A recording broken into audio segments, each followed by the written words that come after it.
अच्छा जी, बिस्मिल्लाहिर्रहमानिर्रहीम। शुरू कर रहे हैं आज का लेक्चर। अच्छा, काफ़ी दिनों से जो है हमारी क्लासेस मिस हुई थी। उम्मीद है आप लोगों की जो स्टडीज़ हैं वो अच्छी जा रही होंगी और आप लोगों ने काफ़ी सारा जो है वो एरिया कवर भी कर लिया होगा। हम स्पेसिफ़िकली जो है अब इंग्लिश के कोर्स को कवर करने की कोशिश करेंगे। आज के लेक्चर में हम थोड़ा-सा ओवरव्यू लेंगे इंग्लिश के कंप्लीट कोर्स का कि हमारे पास उसके कितने जो है वो पार्ट्स हैं और फिर हम एग्ज़ाम के क्वेश्चंस को देखेंगे कि किस पार्ट से जो है वो किस तरह के क्वेश्चंस आते हैं। पहले थोड़ा-सा एक ओवरव्यू ले लेते हैं कि कोर्स कंटेंट हमारे पास क्या-क्या है, कौन-कौन सी चीज़ें जो हैं वो कोर्स के अंदर शामिल हैं। तो सबसे पहले जब हम किताब के मतलब किसी भी एक्सरसाइज़ को उठा के देखते हैं तो उसमें सबसे पहले जो पोर्शन होता है वो है ग्लोसरी का सेक्शन। अच्छा, आप लोगों को लग रहा होगा कि वोकैबुलरी का जितना भी जितने भी क्वेश्चंस हैं वो इसी ग्लोसरी के पोर्शन से ही आएँगे।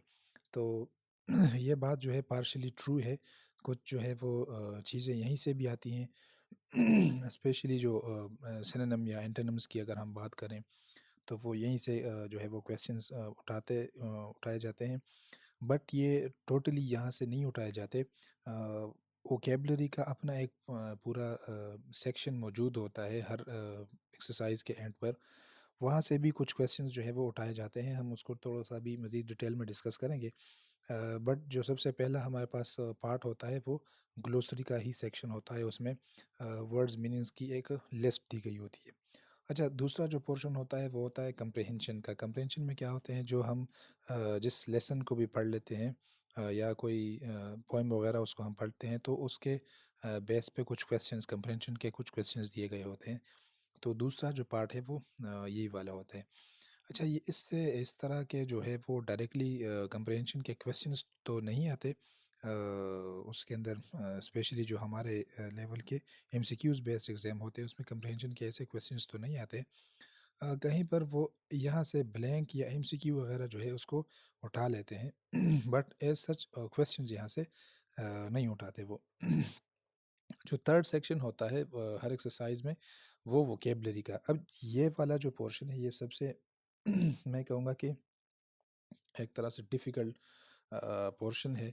और इसका ये है कि इसको अगर प्रॉपर तरीके से कवर ना किया जाए तो फिर इसमें होता क्या है कि हम ज़्यादा चीज़ें वो गेसेस से करते हैं, चाहे वो सिनोनिम एंटोनिम की बात हो, चाहे वो वर्ड मीनिंग्स की बात हो, कंटेक्चुअल मीनिंग की बात हो, प्रीफिक्सेस एंड सफिक्सेस की बात हो, कनोटेशन डिनोटेशन वगैरह, वो सारी चीज़ें पर हम फिर हम जो है वो गेस वर्क से काम लेते हैं। और आई बिलीव कि जो ग्रामर का पार्ट है वो तो ज़्यादातर लोग उसको सही से कवर कर लेते हैं, लेकिन ये जो वोकेबलरी का पार्ट होता है ये सबसे ज़्यादा गेम चेंजर जो है साबित होता है, क्योंकि यहीं से जो है वो मार्क्स ज़्यादा वो डिफरेंस क्रिएट होती है। तो आप लोगों ने देखा होगा जब हम अगर 9th क्लास से लेकर 9th से लेकर ग्रेड 12 तक अगर हम बात करें तो उन्होंने एक सिस्टमेटिक तरीके से ग्रेजुअली जो है वोकेबलरी के अंदर प्रॉपर पोर्शन दिए हुए हैं। ठीक है? तो उन पोर्शंस को हमने जो है वो कवर करना होता है। और एक जो है ऑर्डर ऑर्डर तरीके से हमने अपनी वोकेबलरी को जो है वो इम्प्रूव करनी होती है हमें। अच्छा, एक नेक्स्ट जो एक सेक्शन होता है वो राइटिंग का होता है। अच्छा, यहाँ पर ये बात आप ज़हन में रखें कि राइटिंग वाले पोर्शन में काफ़ी सारा जो है वो काम होता है और यहाँ से एमसीक्यूज़ प्रॉपर्ली आते हैं। जैसे कि अभी पिछले जो एटा के एग्ज़ाम हुए थे डीएम के लिए या जो है सीटी वगैरह के लिए, उसमें भी इसी राइटिंग पोर्शन से जो है वो क्वेश्चंस उठाए गए थे। चाहे वो पैराग्राफ के बारे में हो या चाहे वो टॉपिक सेंटेंस के बारे में हो या चाहे वो जो है डिफरेंट टाइप्स ऑफ एसेज के बारे में हो। और इसमें काफ़ी सारे जो है वो क्वेश्चंस बनते हैं। अभी थोड़ी देर में हम इसको इसके ऊपर भी थोड़ा सा इसका भी ओवरव्यू लेंगे। ठीक है? अच्छा, नेक्स्ट हमारे पास है लिसनिंग एंड स्पीकिंग का एक पोर्शन होता है। यहाँ से भी कुछ ऐसे ज़्यादा सच क्वेश्चंस तो नहीं आते, बट एक आध सवाल यहाँ से भी उठाया जाता है। जैसे कि आप लोगों ने ईटा के एग्ज़ाम में देखा था कि उन्होंने सिलेबल्स के हवाले से क्वेश्चंस जो है वो पूछे थे। तो ये हमारे जो लेक्चर है उसका फर्स्ट पार्ट है, उसमें हम ये 5 बड़े टॉपिक्स जो है उसको डिस्कस करेंगे। सबसे पहले तो हमने ग्लोसरी की बात कर ली और उसमें कुछ ज़्यादा चीज़ें डिस्कस करने की हैं नहीं, क्योंकि ये वोकेबलरी का पार्ट है और वोकेबलरी को हम ऑलरेडी जो है वो सेकंड पार्ट में कवर करने वाले हैं। कंप्रहेंशन के ऊपर भी ज़्यादा बात नहीं करेंगे, क्योंकि उसमें ज़ाहिर है सिंपल क्वेश्चंस हैं और आप लोगों को पता ही है कि सबक पढ़ने के बाद ही हमें वो क्वेश्चंस जो है वो समझ में आती हैं। जो हमारा मेन फोकस है वो वोकेबलरी का है। अच्छा, जब हम वोकेबलरी को देखते हैं तो वोकेबलरी 9th से लेके सेकंड ईयर तक उन्होंने हर जो है एक्सरसाइज में कुछ वोकेबलरी के जो है वो टॉपिक दिए गए हैं, ठीक है? बट वो इस तरह से एक ऑर्गेनाइज्ड तरीके से नहीं दिए गए, ठीक है? तो हम क्या करेंगे कि हम वो सारे टॉपिक्स जो है वो उठाएँगे। देखिए कहीं पर जो है वो सिनोनिम एंटोनिम की बात वो उन्होंने की है, कहीं पर वो कॉन्टेक्सचुअल मीनिंग या डिक्शनरी मीनिंग की बात करते हैं, कहीं पर वो प्रीफिक्सेस एंड सफिक्सेस दे देते हैं, कहीं पर इडियम्स, फ्रेजेस वगैरह की बात होती है, कहीं पर राइमिंग वर्ड्स या डिप्थोन, कंसोनेंट, क्लस्टर्स वगैरह इस तरह की ये सारी चीज़ें मेरा मतलब है कि वो एक ऑर्डर तरीके से वो नहीं देते, बल्कि वो एक जो है स्कैटर्ड तरीके से वोकेबलरी वो पड़ी है 9th से लेके स्पेशली सेकंड ईयर के लेवल तक। तो हम क्या करते हैं कि हम वो सारे जो टॉपिक्स हैं, हम उनको उठाते हैं और उनको एक प्रॉपर जो है वो ऑर्डर देते हैं, ठीक है? कि हमने पहले सबसे पहले क्या करना होता है, फिर उसके बाद क्या करेंगे, फिर उसके बाद क्या करेंगे। तो वो सारे टॉपिक्स जो है वो हम कवर करेंगे, लेकिन उनका कवर करने का एक ऑर्डर होगा, ताकि हमारा जो जिस तरीके से हम उस वोकेबलरी को लर्न करते हैं तो उसके उनके अंदर एक प्रॉपर जो है वो चेन बिल्ड हो जाए, ठीक है? तो सबसे पहले हम क्या करेंगे कि वर्ड्स की जो है मॉर्फोलॉजी है उसको समझने की कोशिश करेंगे कि अल्फाज जो है ये बनते किस तरह हैं। तो इसमें कौन कौन से जो है वो टॉपिक्स हैं वो इस एरिया के अंदर जो है वो शामिल होते हैं। सबसे पहले तो जब हम फॉर्मेशन की बात करते हैं तो जब हम फिज़िकल क्लासेस के अंदर भी हमने ये बात की थी कि हमें सबसे पहले रूट्स जो है उनको देखना होता है कि ये जो वर्ड है ये लैटिन है, ये ग्रीक है, कहाँ से जो है वो रूट इसका आया है, ठीक है? दूसरी बात यह है कि हम प्रीफिक्सेस प्रीफिक्सेस एंड सफिक्सेस जो है उनको समझने की कोशिश करते हैं। देखिए यहाँ से हमें पता चलता है कि अल्फाज बनते किस तरह हैं, ठीक है? तो हमने रूट्स को देखा, हमने ये देखा कि प्रीफिक्सेस और बेसिक सफिक्सेस जो है वो कौन कौन सी हैं। अच्छा, फिर हम देखते हैं कि changing the form of the word. देखिए हम नाउन से जो है एडजेक्टिव बनाते हैं या एडजेक्टिव से जो है वो एडवर्ब वगैरह बनाते हैं।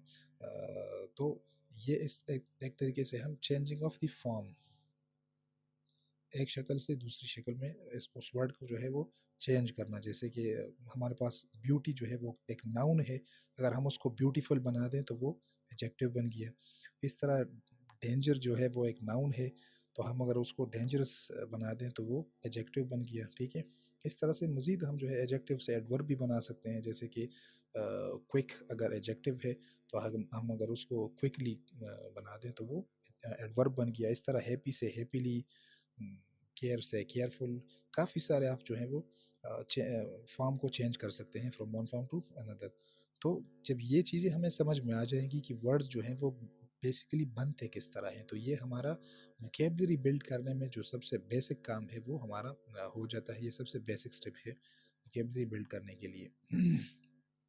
फिर ये हमें ये समझना होगा कि हम करेक्ट फॉर्म को यूज़ करें। देखें जगह जगह दिया होता है क्वेश्चन कि आपने वर्ड्स को जो है अपने जुमलों में इस्तेमाल करें, तो हम उसको प्रॉपर जुमलों में तभी यूज़ कर सकते हैं जब हमें पता हो कि वर्ड जो है उसकी फॉर्मेशन किस तरह हुई है, ठीक है? फिर इस एक्सरसाइज के अंदर इस तरह के भी क्वेश्चन है कि using the correct abstract noun, इस तरह के सारे क्वेश्चंस तो वो यहाँ से सारे कवर होते हैं जब हमें वर्ड्स की मॉर्फोलॉजी समझ में आ जाए। अच्छा, फिर दूसरा हमारे पास स्टेप जो है वो क्या है, वर्ड्स मीनिंग एंड यूजेज, जिसको हम सेमेंटिक्स बोलते हैं। इसमें क्या होता है कि हमने वर्ड्स के मीनिंग्स को समझना है और उसके यूजेस को समझना है। तो उसके उसके लिए सबसे पहले ज़रूरी फिर क्या है कि हम सिनोनिम्स और एंटोनिम्स को समझें। अब यहाँ पर हम क्या कर सकते हैं, हम या तो वोकेबलरी का जो पोर्शन है जो बुक के अंदर दिया हुआ है उसको भी समझ सकते हैं, या दूसरा हम ये काम कर सकते हैं कि जो हमारे पास ग्लोसरी का जो एक सेक्शन दिया हुआ है उसमें वर्ड के सामने पूरी एक मीनिंग दी गई है, तो वहाँ से हम वर्ड मीनिंग्स को समझ भी सकते हैं और वहाँ से फिर हम सिनोनिम्स एंटोनिम्स वगैरह को भी उठा सकते हैं, ठीक है? दूसरा एक ये क्वेश्चन भी आता है इस चीज़ के ऊपर, और हमें ये हमारी वोकेबलरी बिल्ड करने में हेल्पफुल भी हो सकता है कि हम contextual meaning versus dictionary meaning के कॉन्सेप्ट्स को जो है वो समझें। ठीक है, इसके ऊपर जब हम लेक्चर्स लेंगे हर चीज़ के ऊपर अलग अलग, तो फिर मज़ीद डिटेल में बहस करेंगे।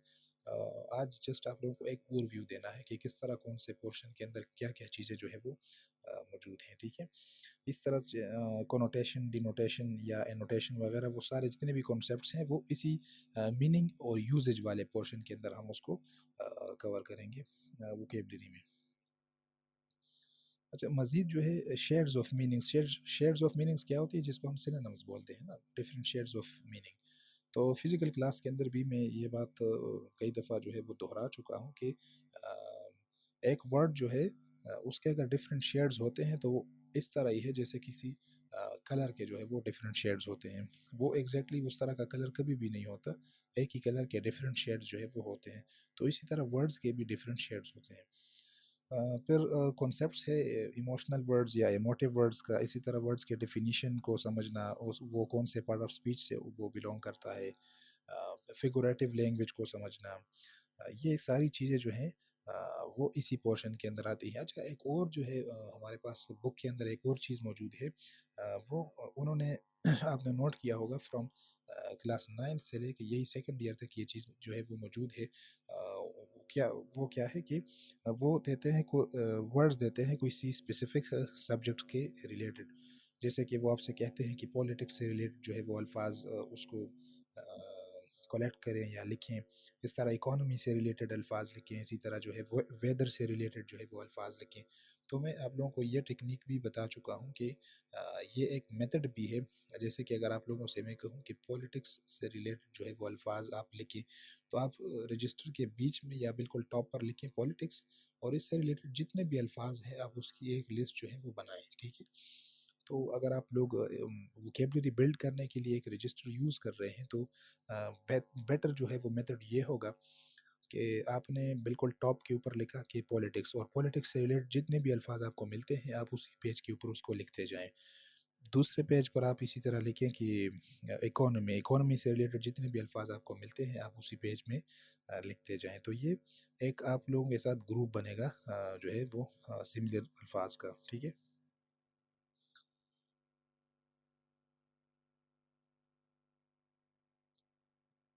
अच्छा जी, नेक्स्ट हमारे पास है फिगरेटिव एंड एक्सप्रेसिव लैंग्वेज। अब थोड़ा सा हम एडवांस चीज़ों की तरफ जा रहे हैं। देखिए, हमने अल्फाज की बनावट को समझा, फिर हमने उसके मीनिंग एंड यूजेज को समझा। तो अब हम थोड़ा सा एडवांस लेवल पर अपने वोकेबलरी को और अपने जो है लैंग्वेज को लेकर जा रहे हैं। अब हम इस पोर्शन में हम कौन सी चीज़ों को कवर करेंगे, इडियम्स को कवर करेंगे, फ्रेजेस को कवर करेंगे, प्रोवर्ब्स वगैरह, इस तरह की चीज़ें जो हैं वो कवर करेंगे। ठीक है, मैं पहले ही बता चुका हूँ कि ये सारी चीज़ें आपकी बुक में मौजूद हैं। इडियम्स भी हैं, फ्रेजेस भी हैं, प्रोवर्ब्स भी हैं, क्लासेस भी हैं, ये सारी चीज़ें मौजूद हैं। लेकिन वो इसी तरह सिस्टमेटिक वे में मौजूद नहीं हैं। वो हर चैप्टर के आखिर में कुछ ना कुछ अल्फाज दिए गए हैं, कोई ना कोई एक्टिविटी दी गई है। हमने जस्ट उसको एक प्रॉपर आर्डर के अंदर लेके आना है ताकि हमारी वोकेबलरी जो है वो सिस्टमेटिकली वो बिल्ड हो सके। ठीक है, इसी पोर्शन के अंदर हमने ट्रांजिशनल डिवाइसेस को कवर करना है। इसी पोर्शन के अंदर हमने लिटरल और फिगरेटिव लैंग्वेज, फिगरेटिव मीनिंग्स को जो है वो उनको कवर करना है कि किस तरह। ये सारे जो मैं टॉपिक्स बता रहा हूँ ये मैं अपने आप से नहीं बता रहा, ये सारे टॉपिक्स मैंने उठाए हुए हैं आपके क्लास 9 से लेके सेकेंड ईयर के बुक, सेकेंड ईयर तक के जो बुक हैं इंग्लिश के, वहीं वहीं पर से मैंने उठाए हुए हैं ये सारे टॉपिक्स।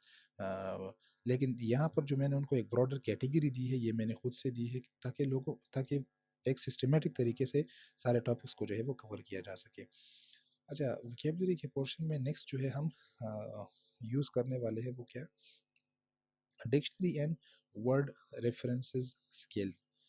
अच्छा, ये चीज़ भी बुक के अंदर मौजूद है कि यूज़ ऑफ डिक्शनरी। ठीक है, आपको कुछ जो है वो अल्फाज दिए गए होते हैं और आपको वो एक्टिविटी देते हैं कि इन अल्फाज को आप डिक्शनरी के अंदर जो है वो फाइंड कर लें। ठीक है।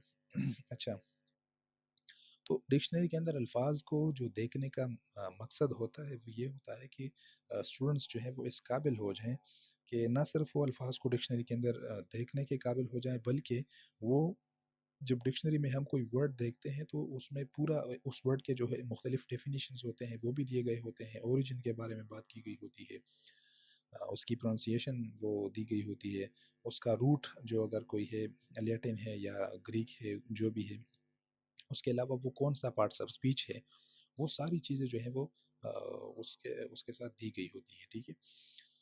तो डिक्शनरी में किसी भी लफ्ज़ को देखना ये इस लिहाज से काफ़ी जो है वो ज़रूरी होता है, और ये काफ़ी जो बिल्कुल जो है हमारे कोर्स एक्टिविटीज़ का हिस्सा है।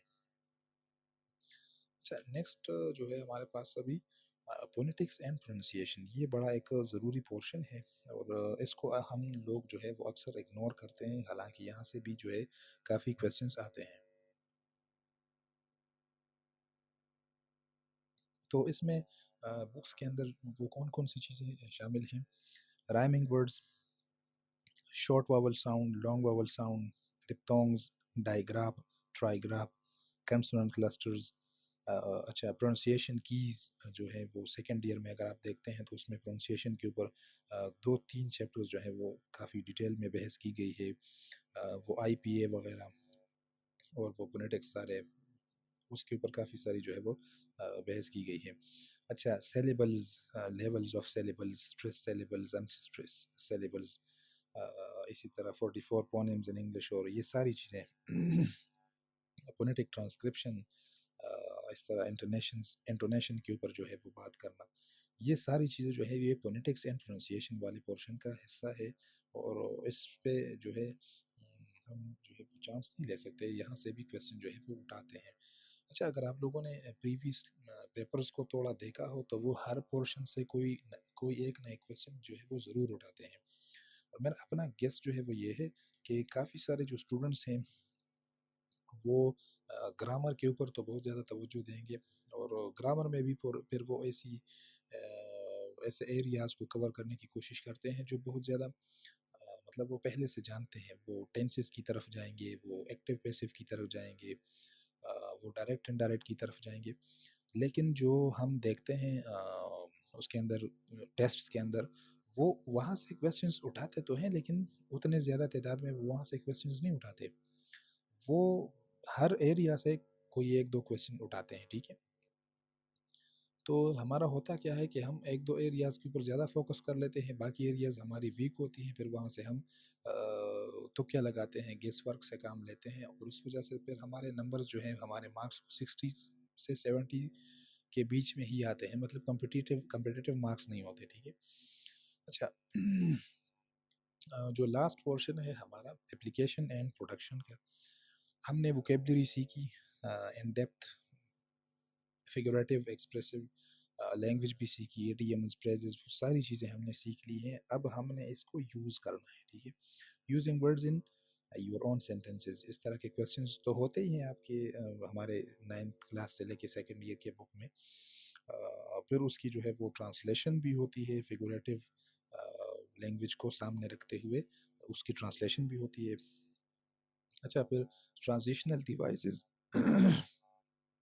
या उसको जो है अप्लाई करना, वो सारी चीज़ें ये हमारे किताब के अंदर मौजूद हैं ये सारी चीज़ें।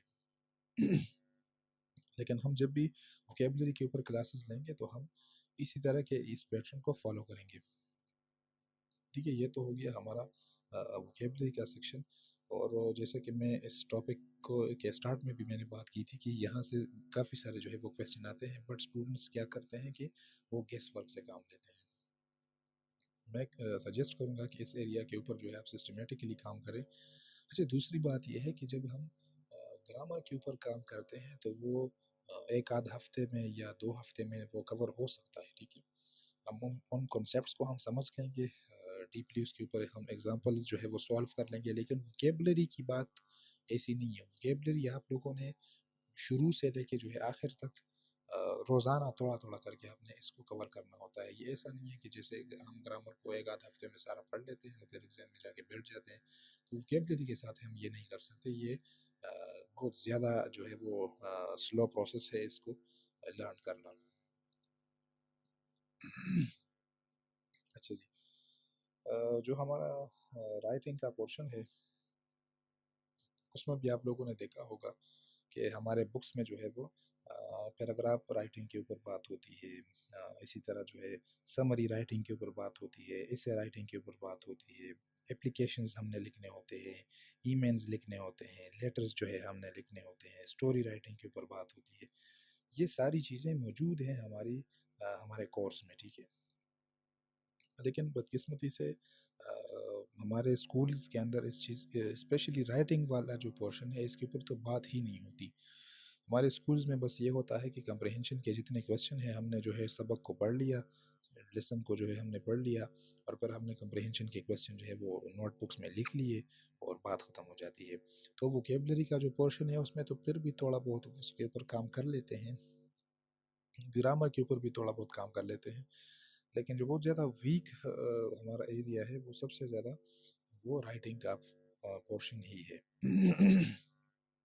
तो पिछले पोर्शन की तरह इस पोर्शन को भी हमने एक सिस्टमेटिकली वो सारे टॉपिक्स हमने उठाए हैं और फिर उसको प्रॉपर ऑर्डर में जो है हमने एक डाला है। तो उसको हम इंशाल्लाह उसी ऑर्डर के उसको फॉलो करते हुए हम इस टॉपिक को भी कवर करेंगे। तो सबसे पहले हम जब राइटिंग की बात करते हैं तो पहले फाउंडेशन को बिल्ड करने की कोशिश करेंगे।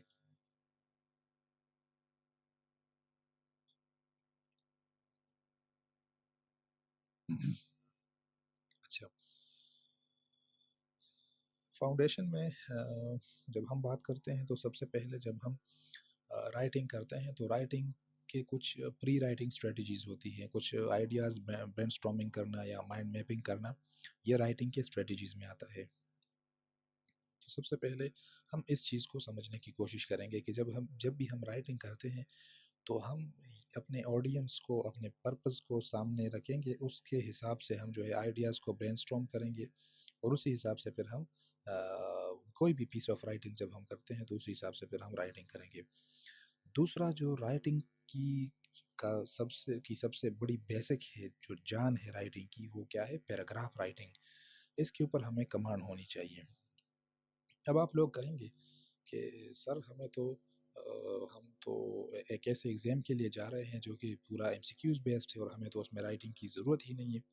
तो ये क्वेश्चन तो अपनी जगह बिल्कुल ठीक है, लेकिन मैं आप लोगों को बता दूं कि अभी जो पीएमएस का एग्ज़ाम हुआ था, या जो है अभी सीएसएस 2026 का स्क्रीनिंग जो हुआ है, या इस तरह के जितने भी आप कमीशंस के एग्ज़ाम में बैठते हैं तो आप लोगों को एक पैराग्राफ दिया जाता है। आप उस पैराग्राफ को पढ़ते हैं और फिर उस पैराग्राफ के बेस पर आपको नीचे कुछ क्वेश्चन मिलते हैं। तो उसमें आपकी ये सारी स्किल्स जो हैं वो चेक की जाती हैं। सबसे पहला जो सवाल होता है वो आपसे ये पूछते हैं कि ये जो पैराग्राफ आप लोगों ने पढ़ लिया है, इसके लिए आप कोई टॉपिक जो है वो सजेस्ट करें, ठीक है? तो इससे वो आपकी कंप्रहेंशन स्किल को वो मेज़र कर रहे होते हैं। वो देखते हैं कि इन लोगों को जो है पैराग्राफ की समझ तो आ ही गई है, इन लोगों को इस पैराग्राफ का जो क्रक्स है, जो मेन थीम है, क्या इन लोगों को वो चीज़ समझ आ गई है या नहीं? इस तरह से कुछ जो है वो वर्ड्स होते हैं, वो आपसे पूछते हैं कि भाई इस पैराग्राफ के अंदर इस लफ्ज़ का जो है क्या मतलब निकलता है, तो इससे वो आपकी कॉन्टेक्चुअल मीनिंग की जो है उसको चेक कर रहे होते हैं, ठीक है। या तो वो अक्सर आपसे पूछ लेते हैं कि इस पैराग्राफ का जो है वो बेहतर टॉपिक सेंटेंस क्या हो सकता है। तो कहने का मेरा मकसद है कि वो आपकी राइटिंग स्किल्स को भी एमसीक्यूज बेस्ड एग्जाम के अंदर ही वो चेक कर सकते हैं। इसके अलावा वो आपसे ये भी पूछ सकते हैं कि एक्सपोजिटरी इसे के अंदर क्या चीज़ होती है, एब्स्ट्रैक्ट इसे के अंदर क्या चीज़ होती है, ठीक है। इस तरह इसके अलावा वो आपसे ये भी पूछ सकते हैं कि हम जब ईमेल लिखते हैं तो उसमें एड्रेस कहाँ लिखा जाता है, हम जब लेटर लिखते हैं तो उसमें ये चीज़ कहाँ। देखिए उनका वो तो मतलब किसी भी पोर्शन से कोई भी क्वेश्चन पूछ सकते हैं, ठीक है। अच्छा, जब हम पास्ट पेपर्स की एनालिसिस करते हैं तो इस तरह के क्वेश्चंस हमें पास्ट पेपर्स में मिलते नहीं हैं, या अगर मिलते भी हैं तो कोई एक आध क्वेश्चन मिलता है। वो ज़्यादा क्वेश्चंस इस पोर्शन से उठाते हैं नहीं, मतलब ये जो के एड्रेस को कहाँ लिखेंगे, या एब्स्ट्रैक्ट से इस तरह के क्वेश्चंस काफ़ी कम मिलते हैं। बट पैराग्राफ्स और कंप्रहेंशन को चेक करना, इस तरह के तो हमें काफ़ी सारे क्वेश्चन जो है वो उसके अंदर मिल जाते हैं। तो हमें ये स्किल्स भी इम्प्रूव करना हमारे लिए ज़रूरी है, ठीक है। फिर पैराग्राफ के भी डिफरेंट टाइप्स होते हैं। हमने उसको भी समझना होता है कि इंट्रोडक्टरी पैराग्राफ क्या होता है, बॉडी पैराग्राफ क्या होता है, कंक्लूजन को हम किस तरह लिखते हैं, ये सारी चीज़ें मतलब राइटिंग के ऊपर हमारी जो है एक कंप्लीट बहस हो सकती है, जो कि चूँकि का राइटिंग का जो पोर्शन है वो हमारे हर एक्सरसाइज का एक कंप्लीट हिस्सा होते हैं। तो हम इसके ऊपर इंशाल्लाह ज़रूर जो है वो क्लासेस कंडक्ट करेंगे। तो फाउंडेशन बिल्ड करने के बाद फिर हम क्या करते हैं, पैराग्राफ एंड समरी राइटिंग की तरफ हम आते हैं। तो जैसे मैंने कहा कि हम पहले पैराग्राफ राइटिंग सीख लेंगे कि उसके अंदर टॉपिक सेंटेंस क्या होता है, फिर हम एविडेंसेस किस तरह देते हैं, फिर हम पैराग्राफ को जो है उसको रैप अप किस तरह करते हैं, फिर हम ट्रांजिशनल डिवाइसेस को यूज़ करते हुए दूसरा पैराग्राफ उसके साथ लिंक किस तरह करेंगे।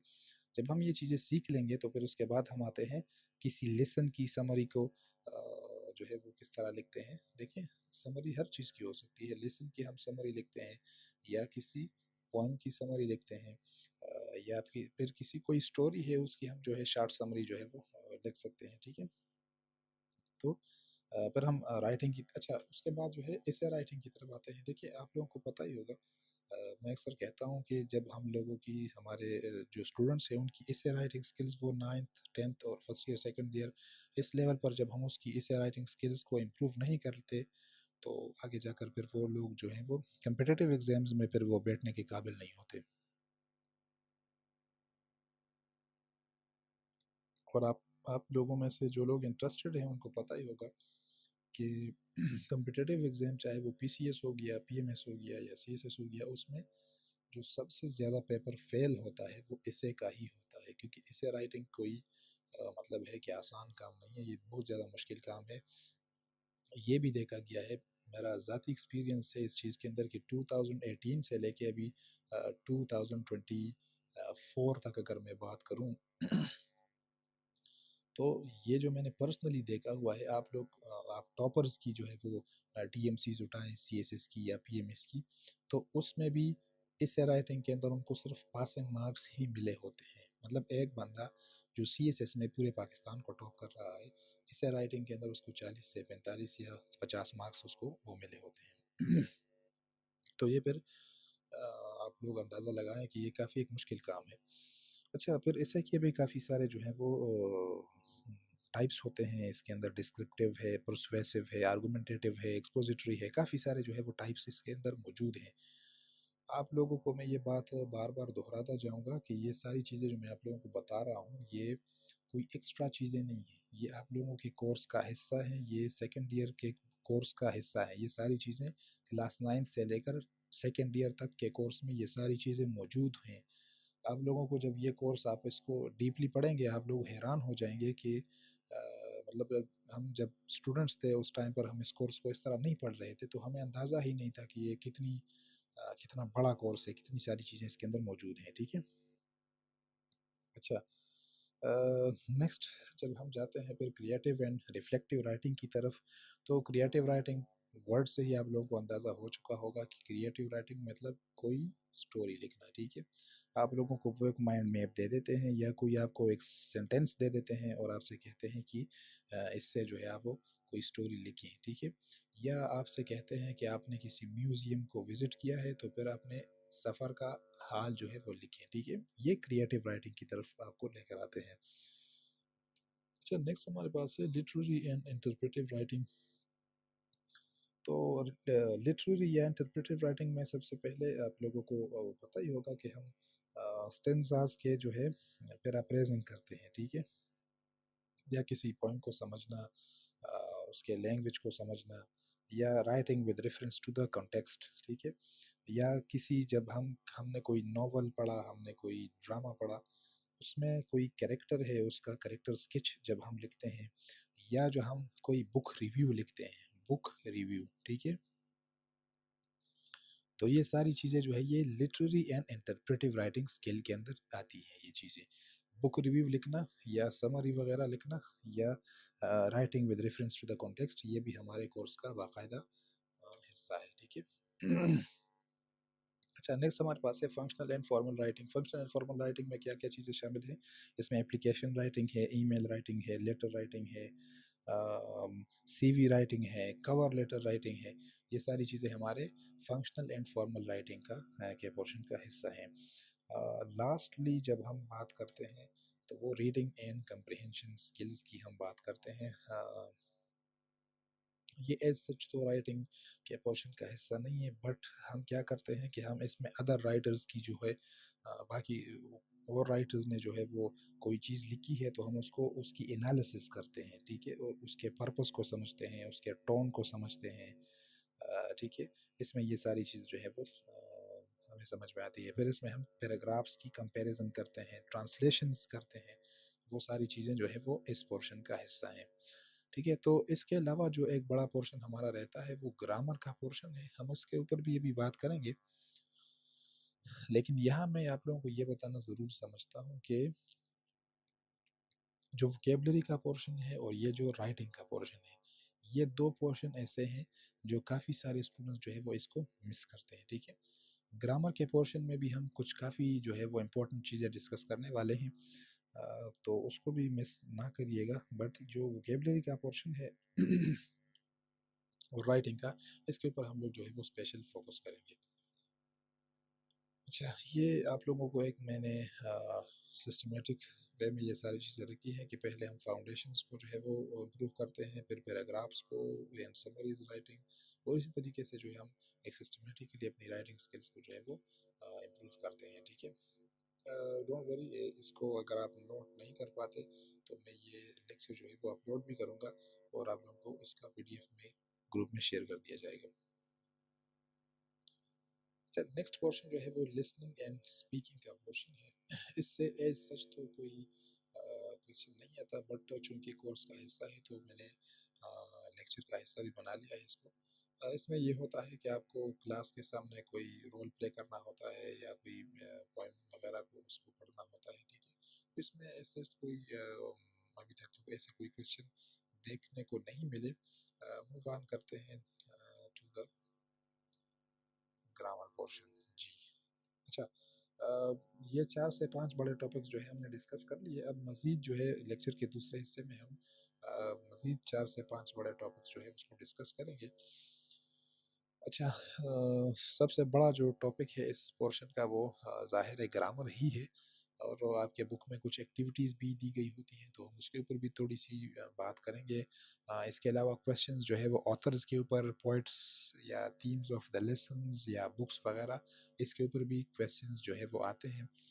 लेक्चर के शुरू में भी मैंने बात की थी कि वो लोग जब सवाल देते हैं, अगर उन्होंने 60% जो है वो सब्जेक्ट रखा है तो अगर वो 60 MCQs बनाते हैं, 60 क्वेश्चंस अगर वो बनाते हैं तो आप अंदाज़ा लगा लें कि वो कितने एरियाज़ को जो है वो टच कर सकते हैं। अगर वो 60 MCQs बना रहे हैं तो अगर वो ग्रामर से हम MCQs दे भी रहे हैं तो कितने MCQs वो ग्रामर से देंगे? ज़ाहिर है 25 से 30 तक जो है वो MCQs, 25 से 30 तक वो MCQ जो है वो अगर ग्रामर से भी उठाएंगे तो बाकी उनके पास जो है लगभग 25 से 30 MCQs जो है वो बाकी एरिया से उठा सकते हैं, चाहे वो वोकेबलरी की एरिया से हो, चाहे वो कंप्रीहेंशन हो, राइटिंग हो, या ऑथर्स पोइट्स वगैरह की इस एरिया से वो क्वेश्चन दें, ठीक है।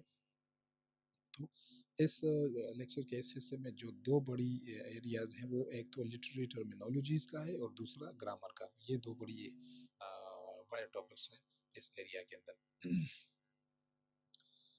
ग्रामर का तो आप लोगों को पता ही है कि उसमें हम क्या करते हैं। अच्छा, उसमें सबसे पहले जो हमारे पास होता है फाउंडेशन ऑफ ग्रामर। ज़ाहिर है पार्ट्स ऑफ स्पीच की ही बात करेंगे। नाउन क्या होता है, प्रोनाउन क्या है, एडजेक्टिव क्या है, वर्ब, एडवर्ब, प्रीपोजिशन, ये सारी चीज़ें इसमें हम डिस्कस करते हैं। कंजंक्शन, इंटरजेक्शन, ये सारी जो है वो पार्ट्स ऑफ स्पीच के अंदर आती हैं। फाउंडेशन की बात करते हैं ना, तो इसमें सबसे पहले पार्ट्स ऑफ स्पीच, दूसरा आर्टिकल्स वगैरह, ये सारी चीज़ें हम इसमें कवर करते हैं। बट यहाँ पर आप लोग इस बात को जहन में रखें कि ग्रामर के ऊपर जब भी कोई क्वेश्चन आता है तो वो ऐसे नहीं आता कि नाउन किसे कहते हैं। जाहिर है बच्चों का एग्ज़ाम थोड़ी ना है जो ऐसे क्वेश्चन आएंगे, वो इसके ऊपर जो है वो अप्लाइड क्वेश्चन देते हैं। आप लोगों के साथ मैं पेपर शेयर कर दूँगा, आप लोगों को अंदाज़ा हो जाएगा कि कितना जो है हमने एडजेक्टिव को पढ़ा होता है, फिर भी जब हम जाते हैं वहाँ बैठते हैं एग्ज़ाम के अंदर तो हमें एडजेक्टिव से रिलेटेड क्वेश्चन वहाँ पर आया हुआ होता है, फिर हमें नहीं आता।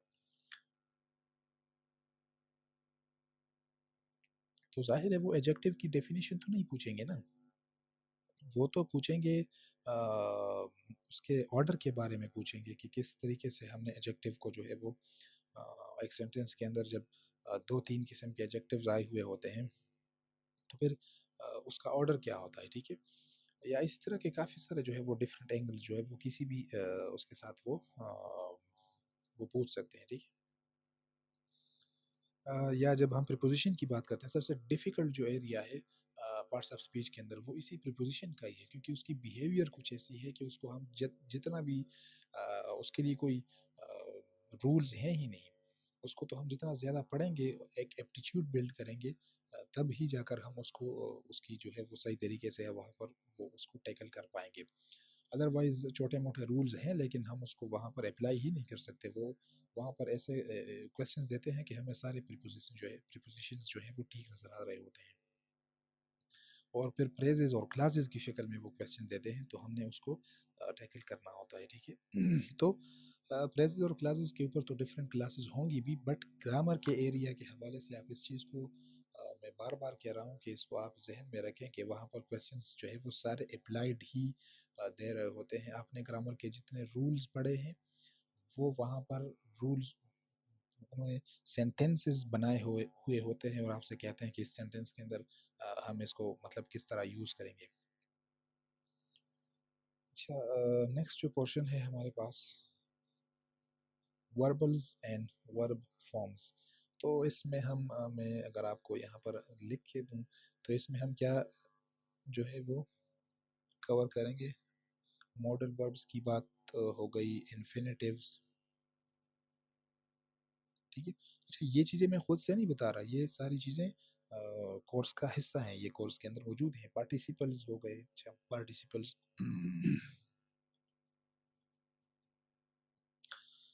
नेक्स्ट हमारे पास है जिरंड्स, ठीक है?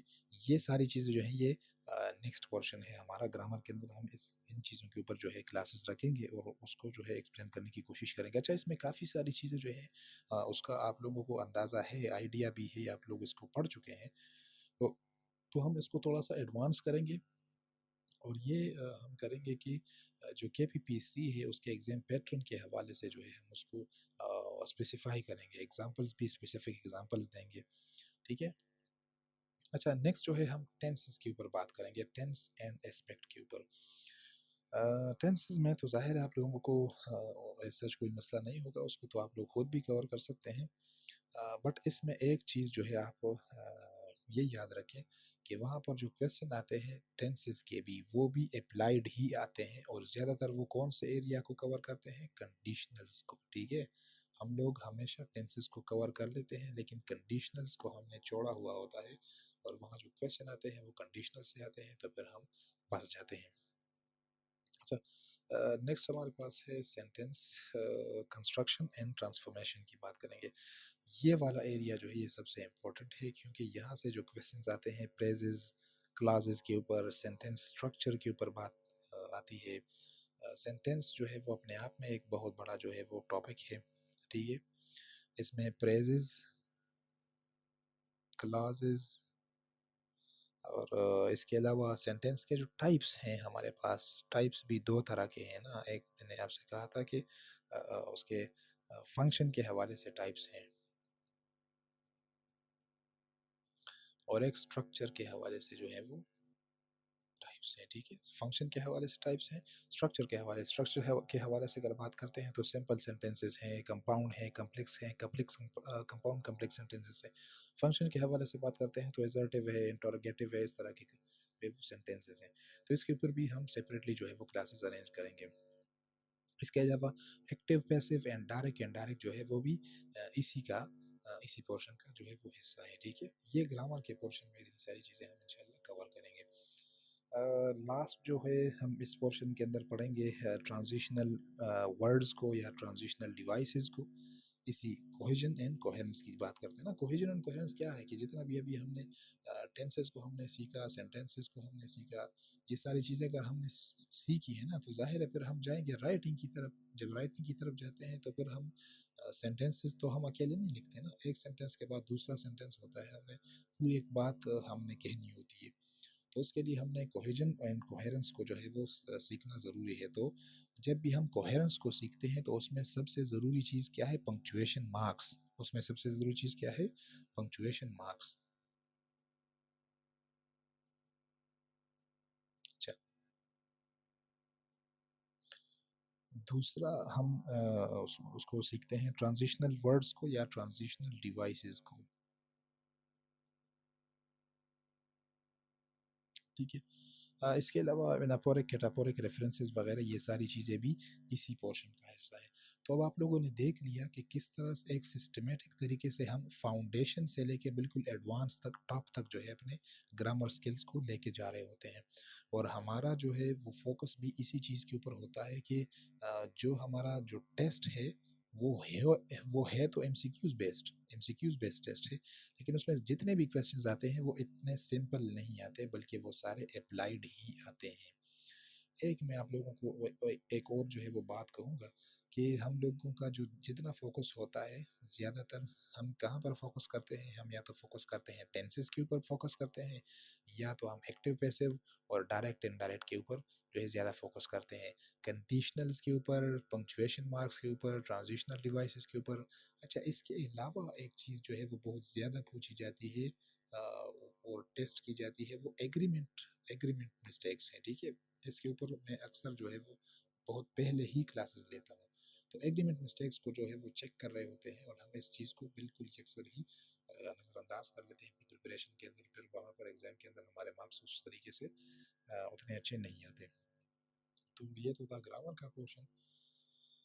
एक्टिविटीज़ तो उन्होंने दी हुई होती हैं हर एक्सरसाइज के एंड पर, और आई डोंट थिंक कि उसमें हमें इतना ज़्यादा कोई डिस्कस करने की ज़रूरत है। वो तो ज़ाहिर है जो चीज़ हमने सीख ली ग्रामर के अंदर या राइटिंग पोर्शन के अंदर, उसी के ऊपर कोई एक्टिविटी वो उन्होंने दी हुई होती है।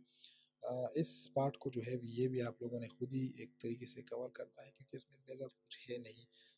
कोई सबक है, कोई लेसन है, उसको किस ऑथर ने लिखा है, वो ऑथर जो है कहाँ से बिलोंग करता है, कोई उसके कौन से अदर जो बुक्स हैं वो क्या क्या हैं। ठीक है, ऑथर के हवाले से थोड़ी सी इंफॉर्मेशन, या जो है थीम ऑफ द लेसन्स के हवाले से, ये सारी चीज़ें जो है ये बिल्कुल प्लेन सिंपल सी चीज़ें हैं। आप एक लिस्ट बना लें इसकी, और जो है उसको एक दो दिन बाद रिव्यू करते जाएं। लिस्ट जो है वो मैंने बनाई भी हुई है, मैं आप लोगों के साथ शेयर भी कर सकता हूँ, but it would be better अगर आप लोग खुद अपने लिए लिस्ट बना लें, क्योंकि आप लोग उसको बेटर जो है वो याद कर सकते हैं। ठीक है। अच्छा, लिटरेरी टर्मिनोलॉजीज ये बड़ा जो है वो ज़रूरी एरिया है। इससे भी काफ़ी सारे क्वेश्चंस स्पेशली इस लेवल के एग्ज़ाम के लिए ये ज़रूरी है।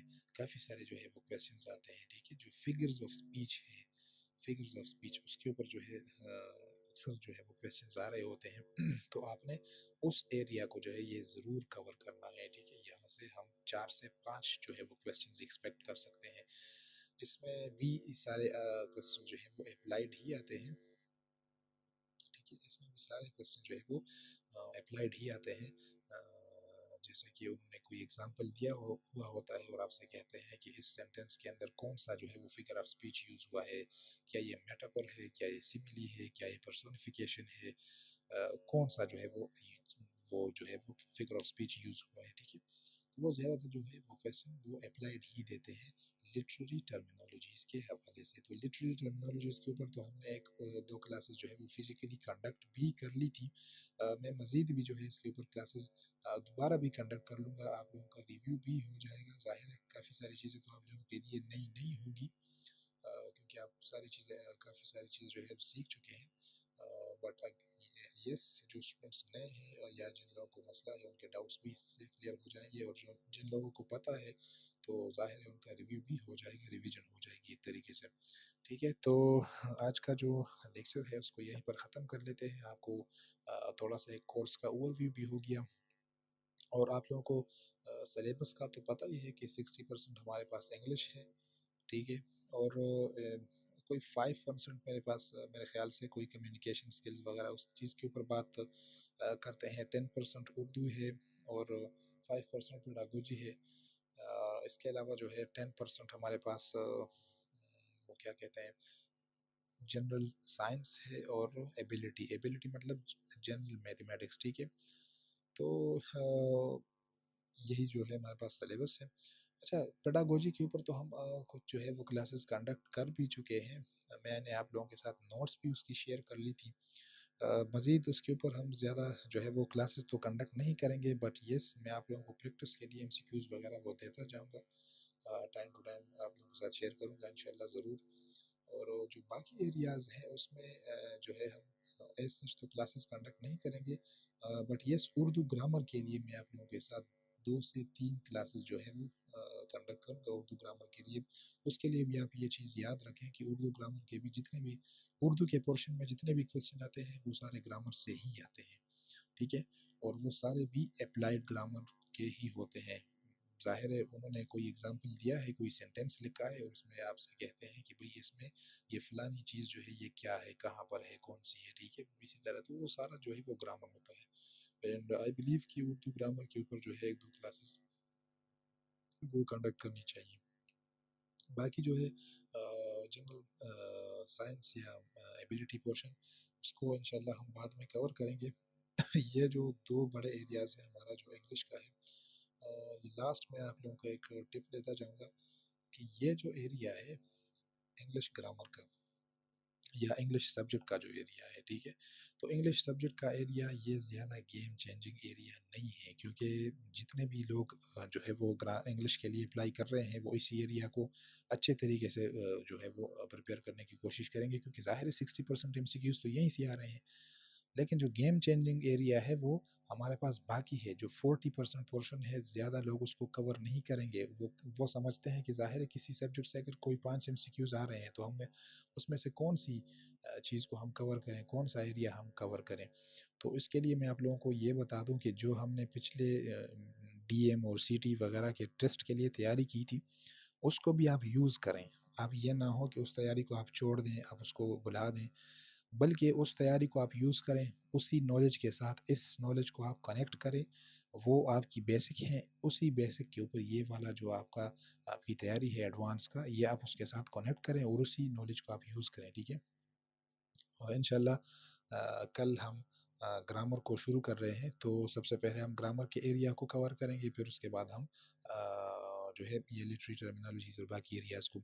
बट ग्रामर के साथ-साथ ही जैसे मैंने कहा हम वोकैब्युलरी को के पोर्शन को कवर करेंगे डेली।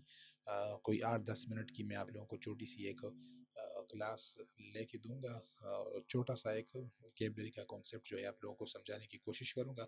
और हम डेली जो है 5 टू 10 वर्ड्स या 15 वर्ड्स उसको वोकेबलरी इंप्रूव करने के लिए हम टाइम टू टाइम उसको यूज़ करेंगे इंशाल्लाह। अगर आप लोगों की कोई क्वेश्चंस हैं या आप लोग ये समझते हैं कि हमने किसी स्पेसिफिक एरिया को हमने ज़्यादा कवर कर लिया है या ख़ुद पढ़ लिया है, हमारी क्लासेस जो है वो इस डायमेंशन में होनी चाहिए, तो आप लोग जो है वो फिर हम मुझे मैसेज कर सकते हैं।